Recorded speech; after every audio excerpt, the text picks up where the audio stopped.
it's a great privilege to address the skeptical or skeptic community. Skepticism is part of what I do for a living, and to know there's a whole community of skeptics out there is really positive, especially in view of some of the stuff we're exposed to in the media. I'm sorry I can't be at the meeting. It would have been a lot of fun to get there, and I guess I must try in the future. But what are we talking about?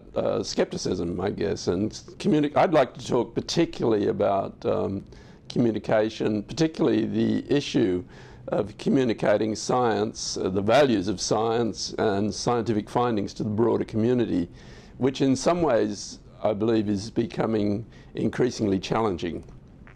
This is a topic that I wouldn't have thought about 20 years ago, but I became involved in it after winning the Nobel Prize in 1996, and then speaking a lot on the Australian public scene in 1997 during the time that I was Australian of the Year. At that time I was living in the United States and flying backwards and forwards to Australia to visit all the capital cities to give talks and be involved in events as Australian of the Year. And I gathered then that there was a role for someone speaking out for science in Australia, and as a consequence of that I came back to Australia full-time, or more or less full-time, as I still have some research going on in the United States in 2002.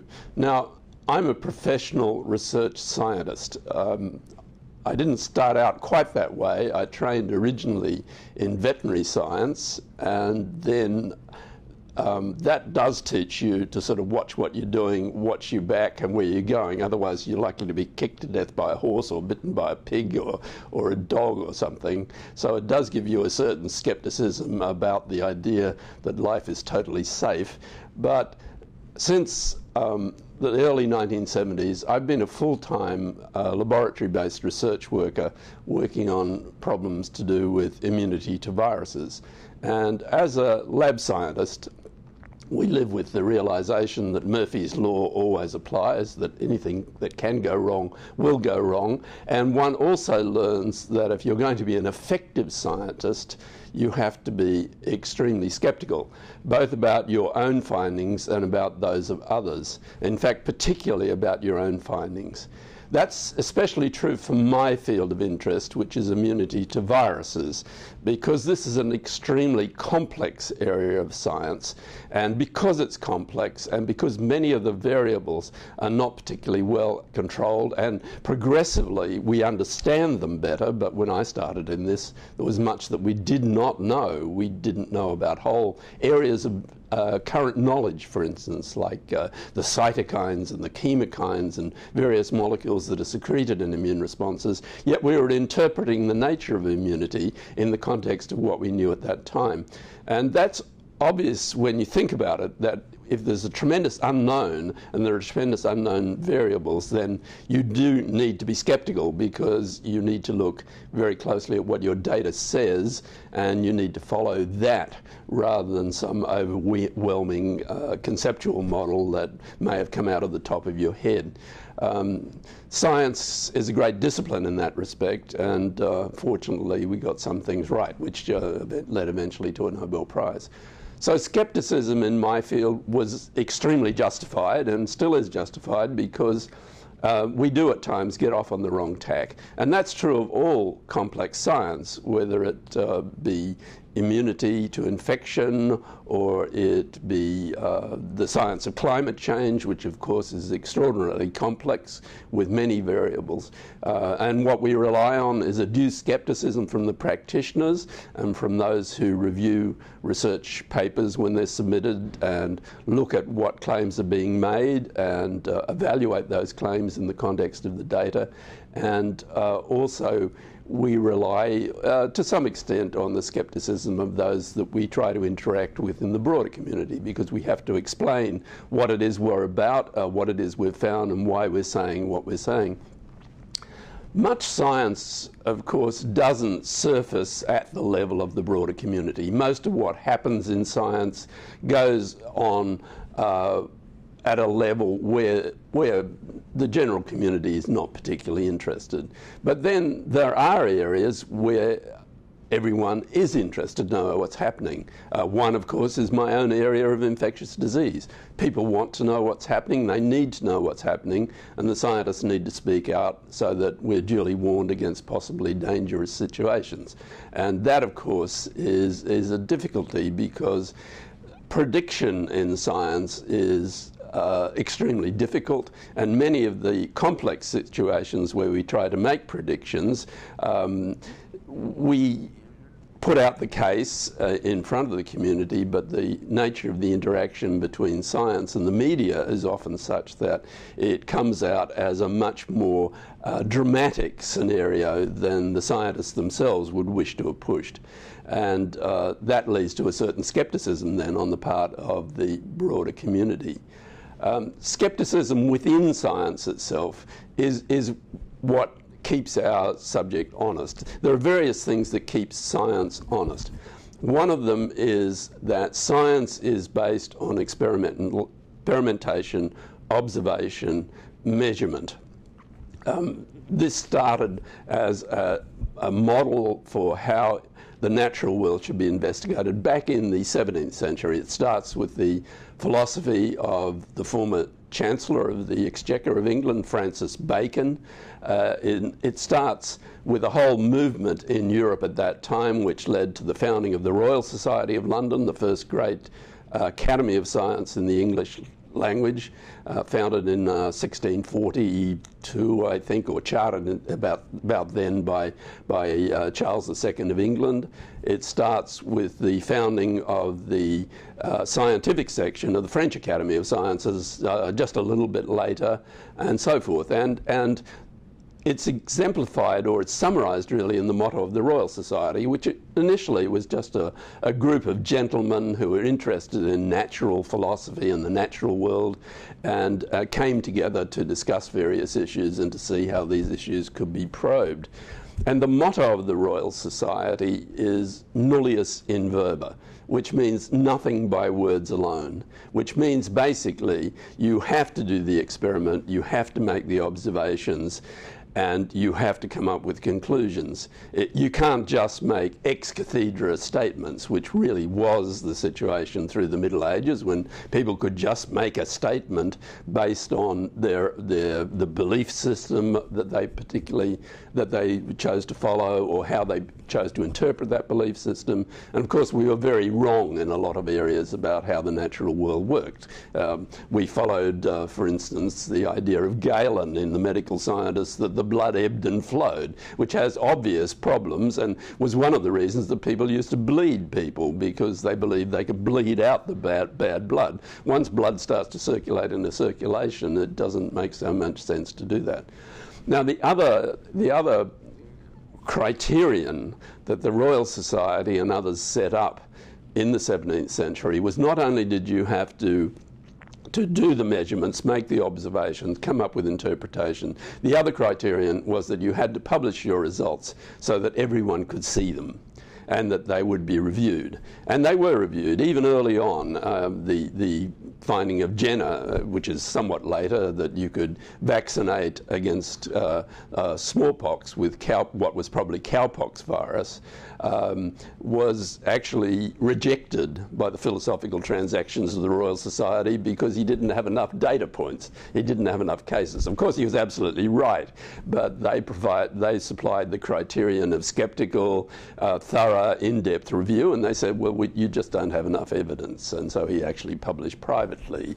Of course, then a lot more data came along, including all the data that eventually accumulated from the fact we used essentially what was Jenner's technique to eradicate smallpox, the first virus we've ever eradicated from the planet.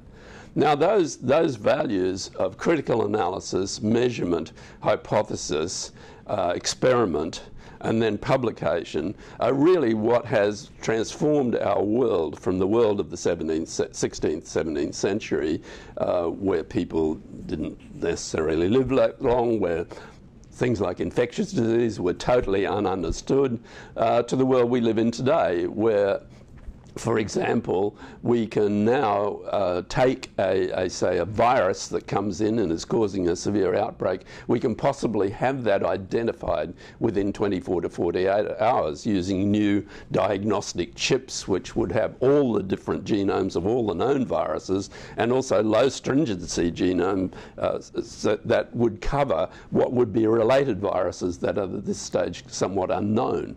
And that's a tremendous advance in understanding, and of course a tremendous consequence for human well-being.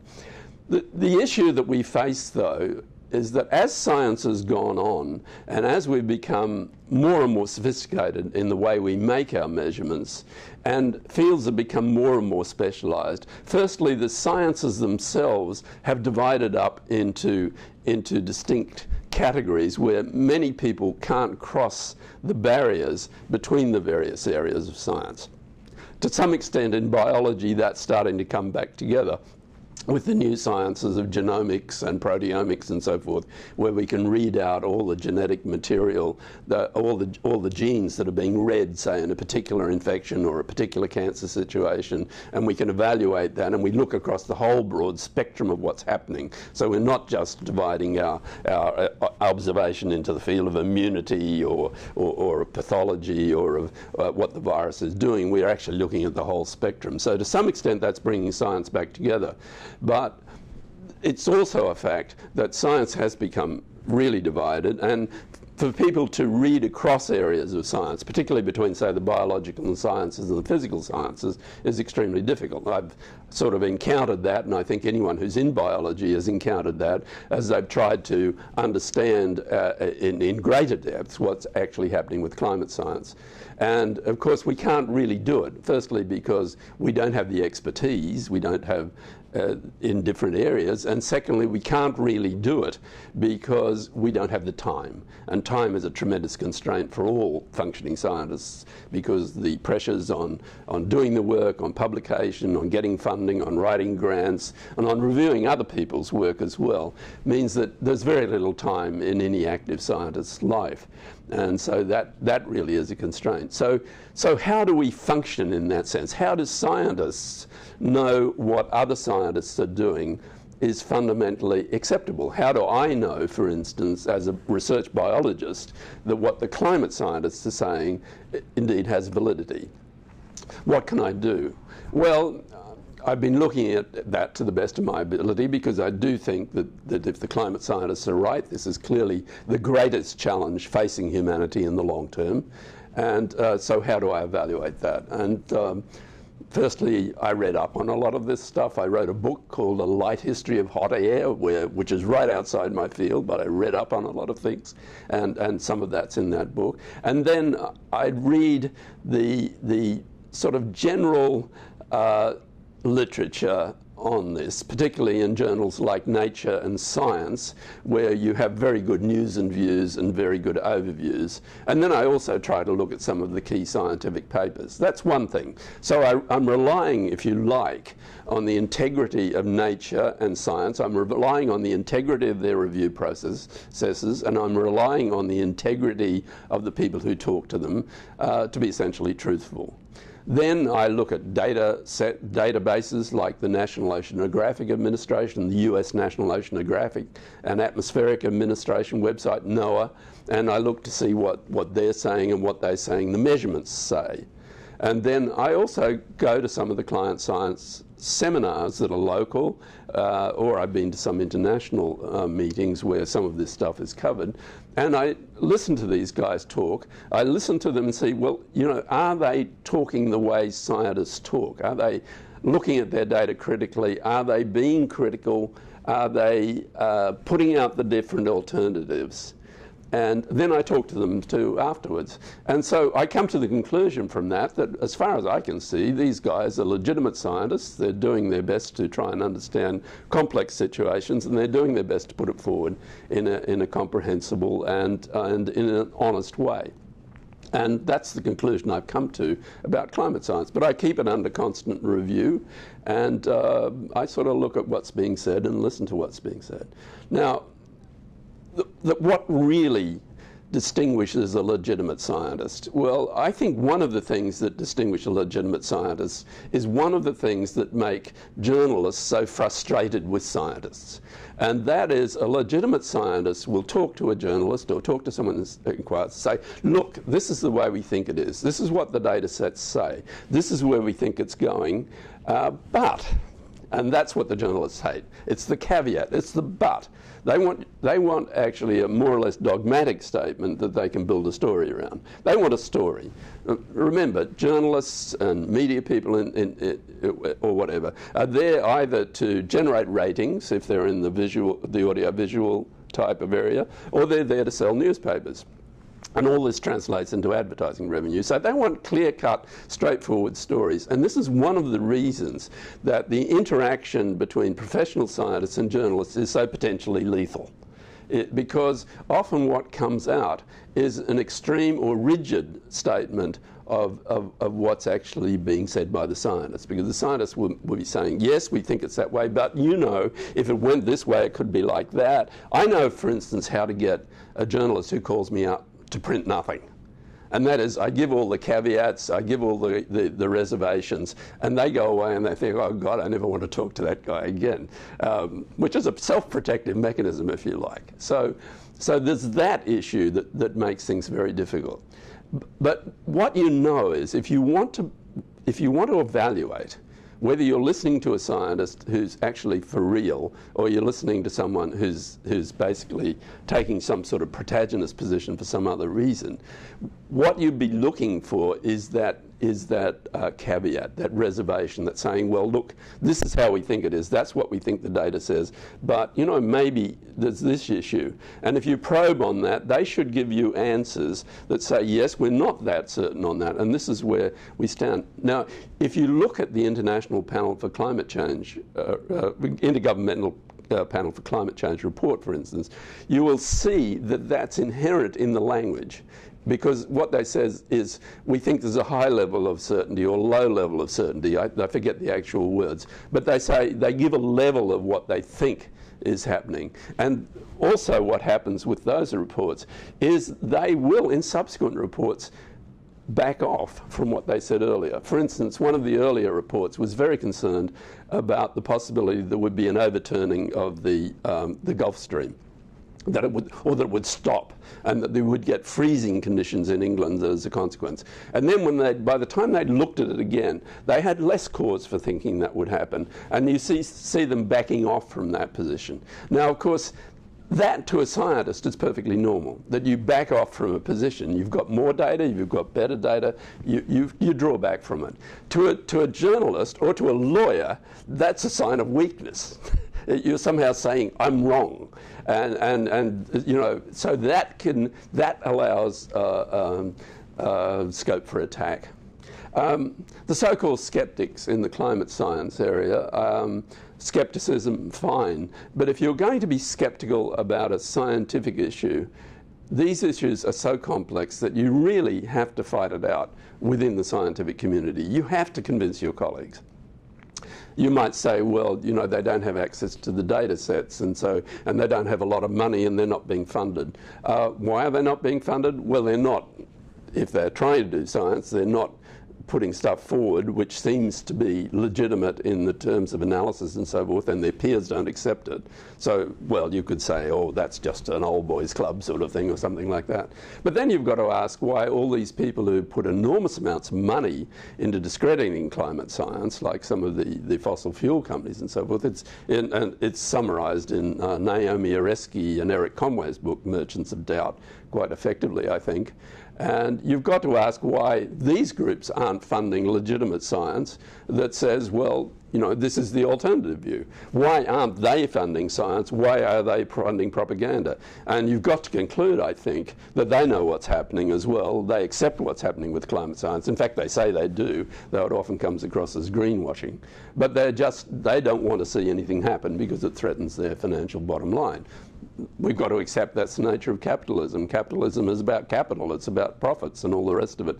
And if you're going to constrain capitalism in some way, the only way to do it really is by regulation. regulation. You can't expect capitalist models to control themselves in these sorts of senses if it's threatening their actual income stream. You have to do that through regulation, which means you have to do it through public policy. And of course, the whole thing that we've seen around climate science here has been an effort to actually stop any real action in the public policy space. So what about the people that are out there as skeptics? Well, I looked at these guys. I've read some of the books. I read Ian Plimer's book, for instance. I thought it was a passionate polemic. I thought he was really passionate about what he was saying, and I'm sure he believed it. But I also got the sense as I was reading it that what he'd done is gone through and cherry-picked bits of evidence that actually suited his case.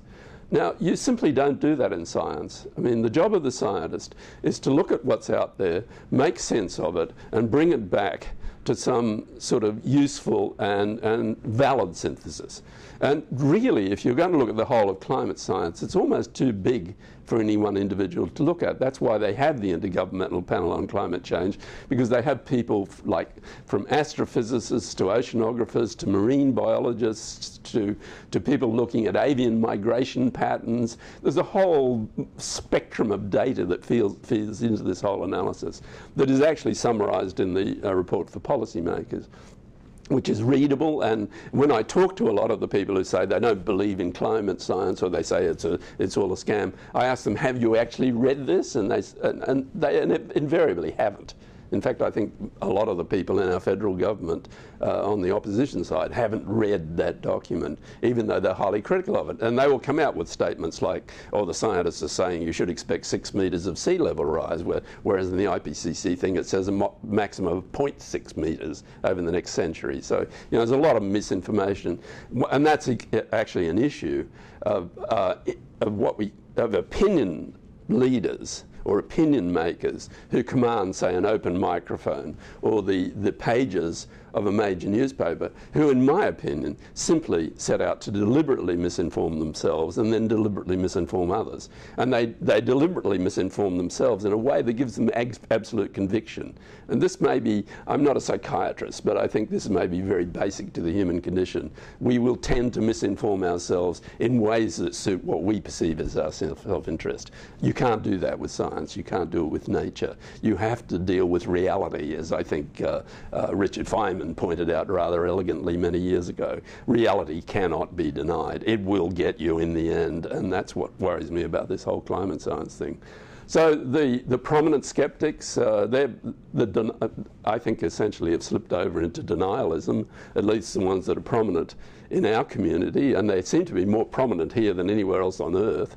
The Plimer book, it was gone through by a number of people. Every professional scientist who dealt with an area of Plimer's book that was his area said Plimer got it wrong. And then Ian Enting, who's a CSIRO physicist, I think, has gone through and actually summarised all the errors in the book, and so it goes for pages. So if you want to look at that, all you've got to do is put Ian Enting, Ian Plimer into Google, and you will get it, and you will get Ian Enting's summary. It's a passionless, nitpicking summary of all the things that are wrong with this book, but it's exactly the thing you'd get back from a peer reviewer of your research paper, which would drive you mad. But it's actually the criticisms you have to meet, and I don't think he's met any of those criticisms.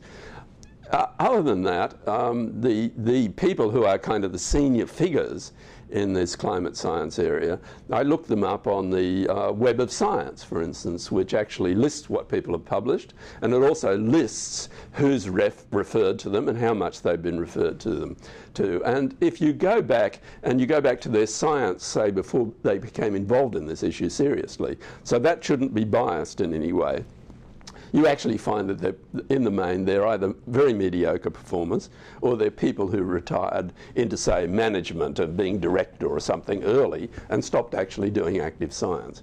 And that's almost without exception. I think there's one exception in the Australian scene, a hydrologist. Otherwise, they're either very junior people, they're working for, say, the fossil fuel industry, and they have no real scientific credentials. A science degree does not make you a scientist. You have to be a professional scientist. and you have to work at science, you have to lead research programs before you have any real stature in science, and that's just the way it is.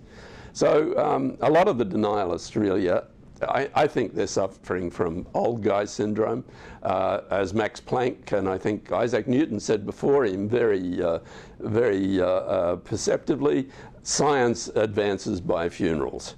Old scientists have to get out of the way. Of course, I'm an old scientist and I'll be getting out of the way sometime soon, but I think old scientists can fulfill a useful role by supporting the consensus in science that's pursued by their active research colleagues, the people who are actually pursuing the data. I think if they come out and say, well, in my day we didn't think that, or well, you know, we knew 20 years ago, because really that's nonsense. Science has changed enormously. The amount of data that's coming in has changed enormously.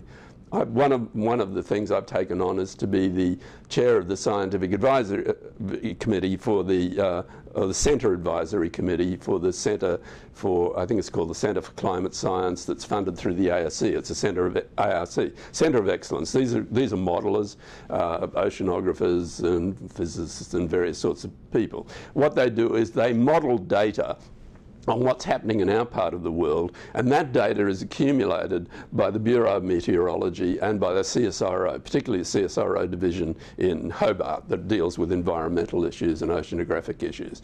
Now, the Bureau of Meteorology are currently inputting 10,000 bits of data a day.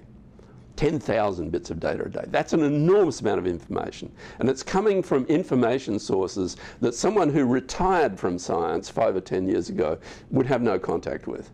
And where's the information coming from? It's coming from satellites, it's coming from various land measurement systems, it's coming from buoys that position themselves at various levels of the ocean and take various readings and then report back. There's an enormous amount of data coming in. And there's a tremendous task to actually make sense of that data. Now, apart from the climate science issue, of course, making sense of that data is going to improve our capacity for weather forecasting. They've recently gone to a numbers-based system based on computer models, which I think is actually greatly, if you look at our weather forecasting, it's considerably improved. We get much better 3-day forecasts than we did, say, 10 or 15 years ago. And they're hoping to they're saying they're getting much better at 5 days, and then maybe they can go out for more. And of course that depends on having data sets, building models around them that are then, they can then go to and say, well, this is what we're predicting will happen with our weather pattern. And that's what modeling's about. It's really the experiment of the observational scientists who take all that data, make sense of it, build it into models that are then useful in a predictive way. So criticising the modelling approach in this type of science is basically absurd. We're getting into it more and more in biology, in fact, as we handle these big data sets from the complex science of systems biology, proteomics, genomics, and all the rest of it. And this becomes more central to our activity. So you can't say that this is a non-activity or it's somehow it's false. And also, they're doing everything possible to put those data sets out there for public access, so people who feel that this data has been misinterpreted can then go forward and do their own analyses of the data and come to their own conclusions and submit it for publication in legitimate science journals. And that's where skepticism should operate in an area like climate science. If you're skeptical about these results and these interpretations, not the results, because the results are, I don't know if anyone is arguing the results are faked. I think that would be absurd. They're saying they could be skewed by things like heat island and taking temperature, though that was dealt with, I think, rather effectively recently in a recent paper, I think, in Nature. But if you really are skeptical about it, then go and look at the data, take the data and reanalyze it. And analyze it yourself and come to different conclusions and then get that through the peer review process and get it published in a decent format. So other scientists can look at your argument and say, okay, I mean, this guy's got a point, or he hasn't got a point. But that's how skepticism should work. Being skeptical means you have to keep your mind open. You have to be prepared to go where a different body of data or a different conceptual analysis may actually take it. But that's what you have to present to people if you're going to take a skeptical position and say, this consensus that we seem to have here is really not right. You have to do it on the basis of data. You can't do it on the basis of ex cathedra statements. We don't do ex cathedra in science. That's for bishops and popes and things. We don't do it. It's not for us. It's a different activity, belongs in a different world, not in the world of science. How does consensus in science work? Well, it really builds through people first publishing something. It may be, say, something that changes the way that people look at things. This was our experience. For instance, we made a discovery. We came to it, built a hypothesis around that discovery. We published that, and that then was out there for a time. And a lot of people, everyone agreed with our data sets because that was quickly repeated in various systems. So they said, oh, the data's fine. There's no problem with that. The phenomenon they've described is fine. But we don't necessarily agree with their interpretation. That was legitimate because at that stage no one could actually do the experiments that really showed whether the interpretation we had was correct. Then what happened was, this was in the early 1970s, what happened was people evolved better technologies, and as the technologies developed and as people with different types of expertise bought into this and did other experiments that impacted on what we said, within 10 years, and it was about 10 years, people showed that what we said was essentially correct. And when that happened, everyone accepted it. There was an enormous body of argument out there and an enormous case made for the alternative. And then what happened, is what so often happens in science, is when the new data came through and when everyone realized that what we'd been saying was correct, which is why we later got a Nobel Prize, that whole body of argument and discussion and commitment just disappeared. And this is what happens in science. If something, even if it's a fondly held idea or a fondly held hypothesis, if the data comes along and says, okay, this is wrong, it just goes away. It's not that people are accused of being fraudulent, because, you know, we do get cases of fraud in science, but it's not common. It's not that it's fraudulent, it's just that it was misinterpreted, and misinterpretation actually fairly quickly disappears, and everyone forgets about it, especially the people who are actually advocating that. They forget about it more quickly than others. The others who had to put up with them and have their stuff criticised, they remain more bitter and twisted for longer, but it usually doesn't last for very long. So that's what happens in science. Science is self-correcting, and it usually self-corrects very quickly. And if you think of something like climate science that's so big and so enormous and complex, if there really was an alternative body of an alternative interpretation or an alternative body of evidence out there, it would have emerged, I think, much, much earlier than this, and it hasn't. It hasn't. And basically, you know, the anthropogenic climate change is all based in the greenhouse gas effect, which is based in physics, and nobody's overturned the physics of that. That if you have these gases up there, they will trap longer wavelength radiation that's trying to escape from the Earth, namely heat, and you will get heat trapping effect. Now, how that where the complexities lie, of course, is how that heat trapping effect plays out, because of the tremendous complexity of ocean currents, of winds, of all these things that I think we sort of barely understand at some levels. Especially, we barely understand as interactive systems rather than as systems in their own right. For instance, we've seen where, you know, one of the major components of the media here has taken a set against the climate scientists, says it accepts the science and then publishes everything possible, cherry picks this paper or that might seem to be critical, and basically it's written about by, in these papers, is written about by political commentators or zealots from the economics area that are totally committed to continuing growth forever and continuing exploitation of resources in a world with not 7 billion but 100 billion people. I don't know, some insanity like that. So what we've seen there is simply they don't report a lot of the news on this. I mean, for instance, the fact that we've had major heat waves in the northern hemisphere, incredible heat wave in Texas, and a terrible drought. The fact that the northern forests are dying because it doesn't get cold enough in winter anymore to kill off the beetle that eats a lot of these trees, and so these beetle numbers have been increasing vastly, and they've been killing the forests, and so that just doesn't get reported. So that's one of the techniques that's used here in the media world. You simply don't report what's happening. And of course, we've had cooler conditions here, which is one of the reasons I think why people have turned off this whole thing, as they don't see it. Until it gets hotter again, they won't really engage with it in any meaningful way. How do we really engage people with the process of science, in understanding science? And because that's a lot of the problem. I think there is a sense in the community, and how can someone, for instance, who's of a skeptical mindset but is not necessarily involved in science themselves, contribute to that process? I think we do need to get much better science education, and I think we need science education that doesn't just focus on sort of cute little experiments or studies, I mean, particularly in biology, which is often very descriptive, but actually goes to the heart of how science really works and try to engage people in that.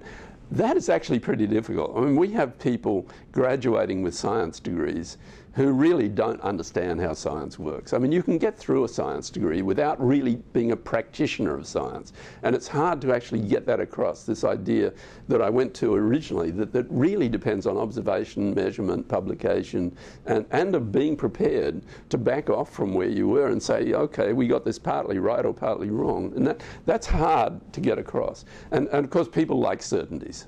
And you know, a whole lot of areas in our life do provide a reasonable level of certainty. I mean, the engineers that build bridges, hopefully they provide a good level of certainty. There's been a big mistake in biology, for instance, to talk about genetic engineering, because a lot of people thought that's just like engineering. We'll just go ahead and design something and we'll build it and there it is. But it's actually not engineering. Actually, a lot of it's discovery, and a lot of the stuff we haven't discovered yet. And sometimes that leads to an application and sometimes it doesn't. So actually getting that science message across. I've tried writing a couple of books, but the problem is books are read by the people who are actually interested in this. And I find, and I also give a lot of public talks, but I largely talk to the converted. You really don't engage with the people who are not really involved in that sort of thing. Good television, good visual media, but then that's discouraging too, because even though there may be a lot of good information out there on television, a lot of it will be on the public media, the ABC and the SBS and so forth, and they have very low percentage viewerships in the main, so people aren't engaging really, and the reasoning is, they're all very busy and so forth, but I think it's to some extent lack of curiosity. That's to me what exemplifies conservatism, really. People are conservative when they have no curiosity, and they're not involved in that type of process that I think scientists are involved in, which is a continual learning process, and you do this through your whole life. I mean, as I get older, I just realize what colossal areas of ignorance that I have and how much I would like to understand many of these areas, which are understandable if I go into them in depth, but I don't have the time to do it. So the question of how to communicate science is very difficult. I think science education is tremendously important. I suspect that we need to use online type sources and video type sources that you can access on computers in a much more sophisticated way. We're starting to do that. Last week I was at the Sir John Monash Science High School. This is a new high school that started, a public high school that started on the grounds of Monash University. It's taking year 10 on, and basically they're taking bright kids who are interested in science and mathematics, and they're focusing on science and mathematics, so they're also teaching them English. I think they're doing 10 foreign languages, 2 within the school, others you can do from online sources, and very bright kids, not just taken on academic merit, but also on sort of a general sort of, are these people who are going to actually do something, trying to evaluate that. And as I went round their sort of open classrooms, which are just open spaces with the teacher up front, they're all on computers. And so I think there's an enormous amount of material on visual. So I think if we want to communicate these issues much better to a broader public that increasingly relies on online sources, we need to get the best possible online material out there, whether it be through blogs or Facebook or whatever. And so if you're a committed skeptic and you want to make a particular point, maybe the thing is to say, well, go and talk to some of the scientists, see how we can actually design better material to put on the blog. I mean, one of the most effective things I've seen, for instance, on the climate science thing, is simply someone going up to the tundra in the Arctic, where the ice has melted, and now there's all this methane coming out of the ground, which is a real problem, and simply just lighting the ground. So you just throw a match, and you need never be cold in those regions again. You just light the soil, and here's all this methane coming up. And so that sort of demonstration, I think, hopefully gets to people. But it needs to be put in context. It needs to be something that's not just an interesting observation. For instance, I've worked worked for a long time in the American South, which is heavily Southern Baptists and committed to the idea that evolution doesn't work, and in many cases committed to the idea that the world is only 5,000 or 6,000 years old. And I work with a wonderful person who actually believes this. I mean, she's not a scientist, obviously, and so when I was travelling, I would bring her back a fossil, and I would say, this is so many 100 million years old. She'd say, that's really interesting, is it? And I say, so it's people don't connect. I always thought that Australians were more sceptical and better at connecting the dots than Americans. One of the things with Americans, I've always thought that they're people with great optimism and great passion, but they often don't connect the dots. But I think that's starting to happen here more too. I think we're, as in the broader sense, people are connecting the dots less. And I find that very worrying. And I think we're becoming Americanized. I mean, a lot of Australians may not like to think that, but a lot of the media influences here are now American. The newspapers are very influenced by American modes of expression, and I'm familiar with these because I've lived almost 30 years of my life in the United States. The ads on television are often American. The cars can be on the wrong side of the road, or you see typical American Federation houses that you don't see in much profusion in Australia featured in ads, and that's partly due to some of these so-called free trade agreements, which I think they should have been fair trade agreements, and they're not. And so we're being Americanized, whether we like it or not, and I don't think that's all to our benefit. I think it would be good if we became more entrepreneurial, because that's one of the great features of the American style, is to be much more entrepreneurial, much more adventurous, much more prepared to fail than Australians generally are. But on the other hand, I think we need to retain our inherent skepticism. And, Australians traditionally were very skeptical, but it has to be skepticism that's based on reality, not skepticism that's based on something you just drag out of the air.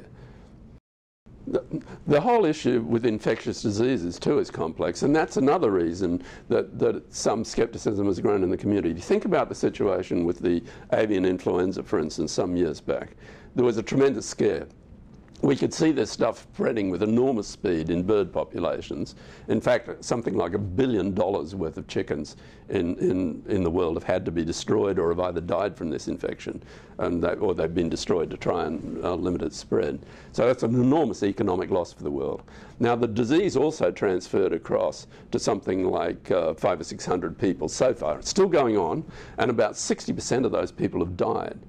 For instance, this last year in Cambodia, 8 people were infected with that virus, and all 8 died. And of course, you've got to think in those terms. You've got to think, well, it's not as easy to get someone to a hospital, and it's much less likely to get cases detected in, say, Cambodia as it is in, say, Australia, where we've got very sophisticated medical services. So we did know it could jump to humans, and what we were waiting to see was whether it would start to spread between humans. And that's why the big scare happened, because we're saying, well, this may well jump and start to spread between humans. Some virologists thought that was the case, would happen. Others said it wouldn't happen, and so far the others have been right. But we now know, for instance, from an experiment that was done in the Netherlands under careful conditions, where they serially passaged this virus in ferrets that have a very similar disease to humans, with 5 mutational changes, which is not enormous for flu viruses. It will start to spread between ferrets, for instance, and presumably humans. So it could happen, it still could happen, it's still being monitored. But people felt there was an enormous fear. We stockpiled drug here. In the US, they developed preparedness plans in all the local communities and so forth, and then it didn't happen. So that led to a certain cynicism, I think. And then the H1N1 swine flu pandemic, which actually spread with enormous speed. It risen incredibly. What happened was 2 swine viruses. Flu has its genome in 8 different bits. And what happened is some cell in a pig got infected with 2 different swine viruses. Those 8 different bits reassorted, so you got a new virus out. And suddenly we had a virus which would infect humans and spread very quickly between humans. Now, the first cases in Mexico, which is where it was first detected, there was a lot of severe disease. And in fact, that virus has caused a lot of severe disease in poorer indigenous communities throughout the world. So it looked bad, and people got very frightened, and it was spreading very quickly. So the warnings went out. And then the declaration came that it was a pandemic, and it was a level 6, so to speak. Well, people translated that level 6 pandemic into the Richter scale for earthquakes. So they expected a very severe disease. But the WHO classification for pandemic is not a definition of severity, it's a definition of spread. Okay, so everyone said, oh, you've overcalled this. You've called it a pandemic and you shouldn't. That was the rules that they'd set up for themselves. And they'd also thought it was going to be more severe than it actually was. How severe was it? Well, actually, we had 6 times as many pregnant women in critical care beds. We had a lot of healthy young adults in critical care beds. And it was affecting people who were younger. A lot of some kids were killed, and a lot of kids were severely affected. But it didn't infect the elderly, which are usually the targets of influenza. And so we didn't have nearly as high a death rate as we would have had in some of the more severe seasonal influenzas. The reason the elderly didn't get infected is they'd been infected before 1950 with a cross-reactive virus, and they still had some immunological memory. So everyone got kind of disillusioned about this. I mean, it went from extreme fear to saying, being dismissive. And so they felt that it had been, people felt in general, I think, that this had been overstressed. Then there were some vaccine events. There was this vaccine event in Western Australia where the CSL vaccine was what we call reactogenic. It caused fever in more small children than would be desirable, and some of them went into fits. And this was real. It was happening, and once it was realised what was happening, the vaccine was withdrawn, and there's been investigations, and that's still ongoing, and the press are probing it and all the rest of it, as they should. I mean, that's part of the role of a free press. And it's been substituted with a different flu vaccine.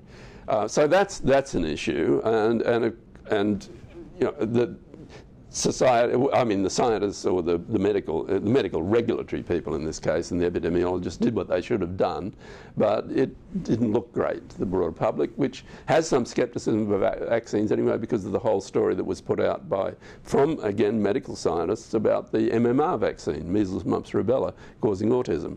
Enormous amount of work went into showing that paper, which was published in a prominent site, The Lancet, just couldn't be supported. I mean, there was only 8 or 10 cases, I think, and that really there just wasn't a signal. But many people in the autism community are totally convinced And that has been put forward by various media types too. Some of the Hollywood personalities, and who have a major voice, but absolutely no scientific training at all, and no understanding of science. And yet they put out these ideas, and some of them are really quite dangerous. We've had, Tony Blair, for instance. Whatever you think about Tony Blair, you don't think he's a fool, but basically, he believes in homeopathy, which is the infinite dilution of something, and so you're basically treated with water. Prince Charles believes in homeopathy. I think we had Madonna arguing that the effects of nuclear radiation can be neutralized by the practices of the Kabbalah or something. I mean, these people have no concept of investigation or science, but they have a lot of public say. And so that is a real issue. We actually need more to try and enlist celebrities who will speak out rationally and sensibly. And we have some, of course, but not enough. There's an unfortunate thing, I think, that's happened. And that's what's happening at the moment is I get the feeling that anything that's evidence-based and is presented in an evidence-based way is being increasingly regarded as being on the left of the political spectrum, whereas sort of assertion, particularly assertion based in emotion, seems to be the tool of the right. I think this is extremely dangerous. I mean, it hasn't been the case in the past that the right has been hostile to science politically. In fact, the Republican Party in the United States and conservatives in general, including conservatives here, have often supported science really well, whereas the left has tended to want to put money into social programs and short-term solutions that involve social programs. That is a dangerous switch on the part of the right, I think. They find their constituencies often in people who are committed to things like creationism or and so forth, but it is not good for society if we're going to paint evidence as left-wing and assertion as right-wing. I think one of the things that's particularly unfortunate, and particularly the way the public dialogue's being conducted in Australia, is that people who know something about something, who have knowledge and work in an evidence-based reality, are being painted by the broader media as elites.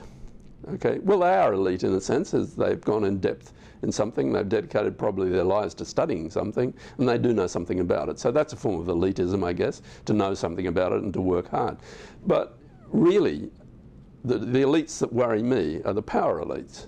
These are the elites who control enormous wealth and who also increasingly control the message that comes out in the media. I think they're the elites we have to be worried about. And there's a consensus between extreme right-wing positions, whether they come from a religious perspective, or they come from a business perspective, or they come from a media perspective, which is dedicated to a particular worldview, and it's excluding the discussion in the public sense of different worldviews, because they control the public voice. And I think those elites are extremely dangerous, and in the end, and it may be starting to happen with some of this public demonstration, it will come back to bite those people. But in the meantime, I think we're doing a lot of damage. We really need to listen to people who do have expertise, not exclusively, and by all means, put up an article by someone who says, this is what we think from the evidence, against an article who says, this is why I'm critical of it. But that's not what's happening. We're only seeing the critical, not the statement from the person who actually does know the field. And these so-called elites are often people who've worked themselves up from reasonably humble beginnings, have worked hard, and have got themselves into a position where they do know something about what they're talking about. We have to do something about that. It's been a pleasure to speak to the Skeptics National Convention. I believe there's going to be 140 people there who are highly skeptical. I wish it was 14,000 people who are highly skeptical, not because they're listening to me, but it would suggest then that skepticism is much more central to our society. I've always thought of Australians as being highly skeptical, but I think that skepticism can be destructive if it simply operates in the context of of statements that come out of the air. I think skepticism, real skepticism, has to be based in looking at evidence and taking the trouble to look at the evidence in an unbiased way, not just selecting or cherry picking which particular line of evidence actually suits you. You need to look at the whole thing.